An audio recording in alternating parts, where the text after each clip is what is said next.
إيمان خليف البطلة الجزائرية اللي كلشي كيتسائل على الحقيقة ديالها. شائعات كثيرة واتهامات تفيد أن البطلة الجزائرية هي في الأصل ذكر متحول وتم تزوير الملف ديالها، وجميع البطولات اللي ربحتهم كونها ذكر وماشي أنثى، حكم أن قوة الرجل كتفوق قوة الأنثى. واللي زاد من حدة هاد الشكوك هو الشكل الخارجي للبطلة الجزائرية إيمان خليف، بل واللي زاد طين بله هو استغلال ترامب للاسم ديالها باش يروج للحملة الرئاسية ديالها. شكون هي إيمان خليف؟ اشنو حقيقة هاد الشائعات؟ في هاد الفيديو غادي نحاولوا ندرسوا هاد الملف الشائك انطلاقا من مصادر موثوقه، غادي نحاولوا نوضحوا حقيقه هذا الموضوع ونعرفوا حتى الحقيقه اللي كيحاولوا بعض الجهات انهم يدرجوها. ولانك يا عزيزي لا تعرف الا الفصل الاخير من القصه، دعني اطلعك على باقي القصه.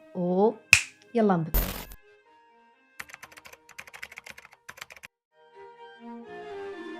السلام عليكم ورحمه الله، كي دايرين؟ لاباس عليكم؟ انا الحمد لله بخير. الا كنتي اول مره غتشوف هذه القناه، انا كوثر منتصر مؤسسه هذه القناه، وفكره القناه هي انني نخليك بدل تكون عارف غير الفصل الاخير من كل قصه، تعرف القصه كامله وتعرف الفيلم كامل علاش داير. فإلا عجبتك فكره القناه ما تنساش تشرفني بالاشتراك ديالك. في مارس 2023 في العاصمه الهنديه نيو دلهي فين كانت كتقام بطوله العالم للملاكمه سيدات، ايمان خليف اللي قدرت تبدل العالم الجداره ديالها في عده بطولات سابقه. فهاد البطوله كانت حاطه قدام عينيها الرباح وانها ترفع العالم ديال بلادها، وبالفعل قدرت انها تربح المباريات الاولى وتوصل نصف النهائي. ومن بعد ما كانوا باقي لها غير خطوات قلال باش انها تحقق الهدف ديالها، وقعت واحد الحاجه اللي ما كانش ضاربه ليها ايمان حساب. الاتحاد الدولي للملاكمه نزل قرار كيمنع ايمان خليف من انها تواصل البطوله. السبب اختزلوه في جمله واحده: اسباب طبيه. من بعد ضجه كبيره في الجزائر وفي العالم العربي، الاتحاد الدولي فسر السبب اللي خلاهم ياخذوا قرار التوقيف، وصرحوا بلي ايمان عندها اختلافات بيولوجيه في الجسم ديالها. وفقا للتقارير كاين ارتفاع المستويات هرمونات معينه في جسم ايمان خليف، ومستوى هذه الهرمونات اعلى من المعايير المطلوبه في المنافسات النسائيه. الاتحاد الدولي للملاكمه كان كيطلب واحد المستوى معين من هرمون التستوستيرون واللي هو هرمون الذكوره، بحيث الا كان مستوى هذا الهرمون مرتفع للحد المطلوب هادشي كيمنح قوه بدنيه اضافيه. المشكله انه البطله الجزائريه ايمان خليف ما كانش عندها علم بهذا المعيار من قبل، والسؤال كيبقى: واش ايمان خليف في الاصل انثى؟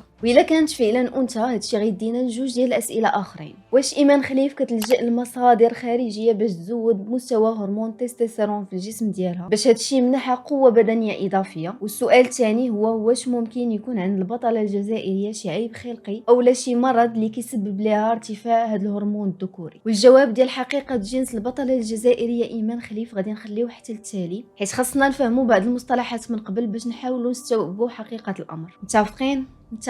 بعض الرياضات بحال رياضه كمال الاجسام بعض النساء كيلجؤوا لحقن هرمون التستوستيرون. اشنو هو بعدا هذا هرمون التستوستيرون؟ هرمون التستوستيرون هو هرمون جنسي ذكري كيتنتج في الخصيتين عند الذكور وفي المبيض والغدد الكظريه عند الاناث. هذا الهرمون هو ذكري ولكن راه كيتواجد عند البنات وعند الدراري. هو عند البنات كيكون بمستوى اقل، كيف ما كيتواجد هرمون الاستروجين الهرمون الانثوي عند الذكور ولكن بنسبه قليله. هذا هرمون التستوستيرون عنده دور كبير في زياده الكتله العضليه وكثافه العظام، وهذا الشيء اللي كيمنح قوه بدنيه كبيره. وهرمون التستوستيرون عنده بزاف ديال الوظائف اخرين بحال تحفيز انتاج الكريات الحمراء في الدم وتقليل نسبه الدهون، وهذا الشيء علاش كتواجد نسبه الدهون عند البنات اكثر من الدراري، وهذا الشيء علاش غادي نلاحظوا بلي البنت واخا كتريني ما كتزادش عندها الكتله العضليه، والا تزادت كتزاد بنسبه قليله بزاف على قد داك هرمون التستوستيرون اللي عندها في الجسم ديالها. فالا بانت لك شي بنت كتريني وعندها العضلات اوتوماتيكمون غتستنتج بلي عندها هرمون التستوستيرون في الجسم ديالها اعلى من البنات الاخرين، وهذا الشيء اللي كيخلي بعض النساء انهم يلجؤوا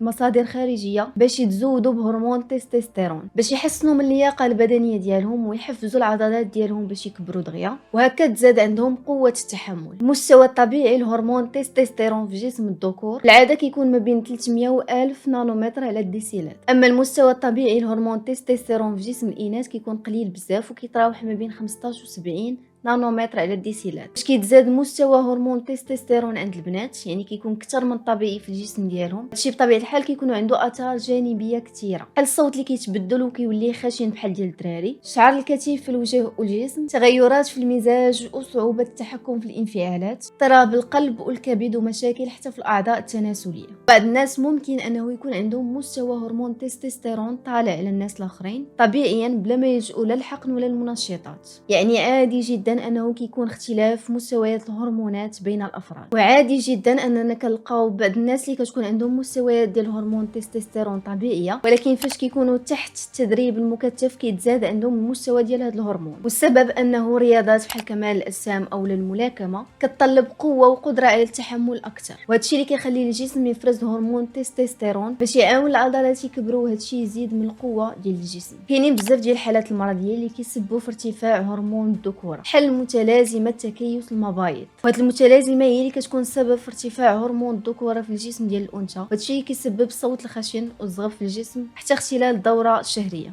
وكاينين حالات مرضيه اخرى بحال اختلال هرمونات الجسم اللي كيكون فيها خلل في التوازن الهرموني، وغالبا السبب كيكون يا اما خلل في الغدد الكظريه او لا خلل في المبيض. وبالنسبه للحالات ديال العيب الخلقي كاينين شي بنات اللي كيتزادوا اصلا بحال هكا. في هذه الحاله كيكون عيب خلقي في الغدد الكظريه اللي كتكون متضخمه، وهذه الحاله كتسمى باضطراب تضخم الغدد الكظريه الخلقي، وهي حاله وراثيه نادره جدا واللي كتاثر على الوظيفه ديال الغدد الكظريه وكيخليها تنتج هرمونات ذكريه بشكل غير طبيعي. وكاينين حالات ديال بنات اخرين الجينات ديالهم هي اللي كتكون مسؤوله على هذا الخلل. هذه الحاله ما كيعتبرهاش الطب عيب خلقي، وانما كيعتبرها اختلافات بيولوجيه طبيعيه. حتى لهنا راه عندنا جوج ديال الحالات، يا اما الانثى كتلجا لمصادر خارجيه باش تزود مستوى هرمون التستوستيرون في الجسم ديالها، اولا كيكون عندها شي خلل او عيب خلقي هو المسؤول على مستوى هرمون الذكوره في الجسم ديالها. والسؤال كيبقى واش ممكن نفرقوا ما بين هاد الحالات بجوج؟ الجواب هو من خلال الفحوصات المخبريه ممكن نعرفوا هاد الحاله على هاد الحاله. فمثلا البنت اللي كتلجا لمصادر خارجيه باش تزود مستوى هرمون الذكوره في الجسم ديالها، مستويات الهرمونات الاخرين بحال هرمون الاستروجين والبروجستيرون الهرمونات الانثويه وهرمونات الغدد الكظريه ما كيكونوش متوازنين في الجسم ديالها، وبالتالي كيكون تناقض. اما البنت اللي كيكون عندها عيب خلقي او شي مرض هو السبب في اختلال هرمون الذكوره في الجسم ديالها، ممكن يداروا ليها تحاليل وراثيه بحال اختبار الجينات، او لو ممكن يداروا ليها تحاليل الدم، واللي الا بان فيهم بلي هرمون ستيرويد ماشي طبيعي غيعرفوا مباشره بلي كاين خلل في الغدد الكظري. ممكن اننا نلجؤوا حتى للتصوير الطبي او الرنين المغناطيسي باش نعرفوا. حاجه اخرى بالنسبه للبنت اللي كيكون عندها خلل او مرض او عيب خلقي، فالتغيرات الجسديه ديالها كتبان بصوره بطيئه بزاف على عكس البنت اللي كتلجا لمصادر خارجيه باش تزود هرمون التستوستيرون في الجسم ديالها، واللي كيبان عليها تاثيرات جسديه سريعه بزاف بحال تغير الصوت ودوك التغيرات اللي قلنا من قبل. وفي هذه الحالات بقات لنا حاله وحده هي اللي ما ناقشناهاش، وهي الحاله اللي كيكون فيها ذكر كيتحول لانثى. اول حاجه اي شخص متحول ضروري كيكون لجأ لعلاج هرموني هادف HRT او هرمونات التحول. ففي العاده كتكون هرمونات الذكوره التستوستيرون عاليه في الجسم ديال هاد الافراد حيت في الاصل كيكونوا ذكور، وهذا العلاج كيهدف لتقليل مستويات هرمون الذكوره في جسم هاد الافراد ويبدلوهم بهرمونات انثويه باش يحاولوا يقللوا من التاثيرات الذكوريه، بحال الصوت اللي غالبا مستحيل انه يتبدل صوت انثى، وبحال الشعر اللي كيكون في الوجه او الجسم. ومن غير هذا الشيء راه كيلجؤوا لعمليه تغيير الاعضاء التناسليه وكيزيدوا حتى نسبه الدهون في الورق والفخذين، وهذه الحاله سهل بزاف اننا نميزوها على الحالات الاخرين. فمثلا راه غير التحاليل راه كافيين جدا باش يبينوا لينا واش هذا الشخص كان في الاصل انثى او لا ذكر. وهذه الفئه الا درنا لهم فحص الكروموسومات الجينيه فراه غالبا غنلقاو عندهم كروموسومات ذكريه XY. شنو ما يبدلوا في الجسم ديالهم راه ما يقدروش يبدلوا الكروموسومات ديالهم. الناس اللي ما عارفينش اشنو هما الكروموسومات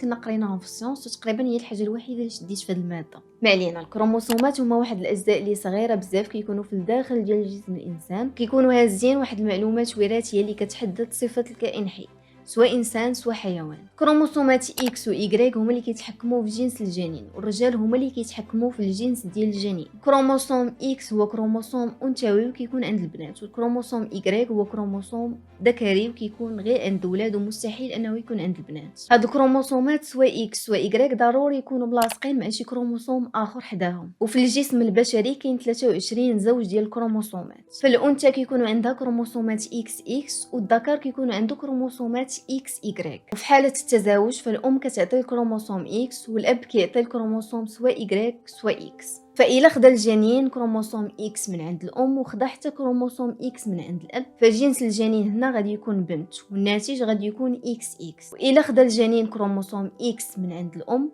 وخدا كروموسوم Y من عند الاب، فجنس الجنين هنا غادي يكون ولد والناتج غادي يكون XY.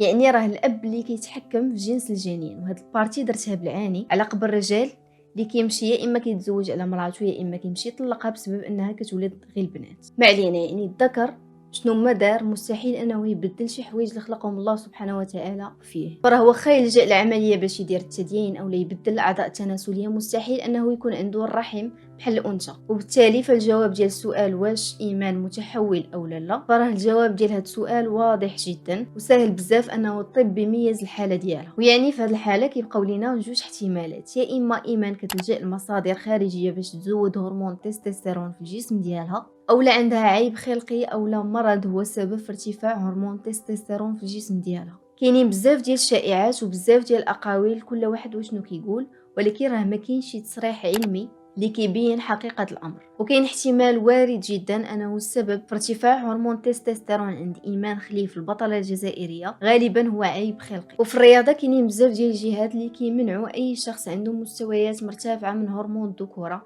انه يشارك في بطولات نسائيه، حيت هكا ما يكونش تكافؤ في الفرص. كاينين جهات اخرى اللي ما عندهمش مشكل في هذه القضيه، وهذا الشيء كيضم حتى المتحولين.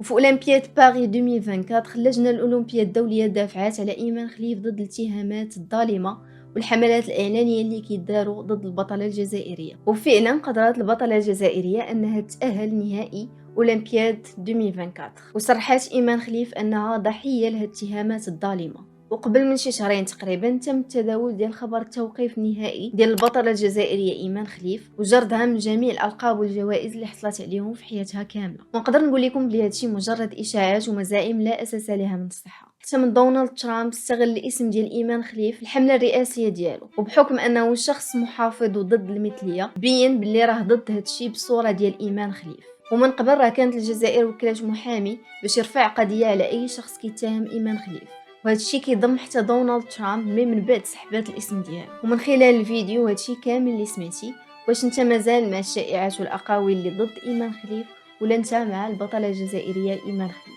خلي لي الاراء ديالك لتحت في التعاليق، مهم بزاف بالنسبه لي انني نعرف جميع الاراء على هذا الموضوع. الفيديو ديالنا كان هو هذا، وشكرا على حسن الاستماع، شكرا حيت وصلتي حتى لهنا. نرشح لك واحد من الفيديوهات تفرج فيه غادي يعجبك بزاف. دمتم في رعايه الله والسلام عليكم.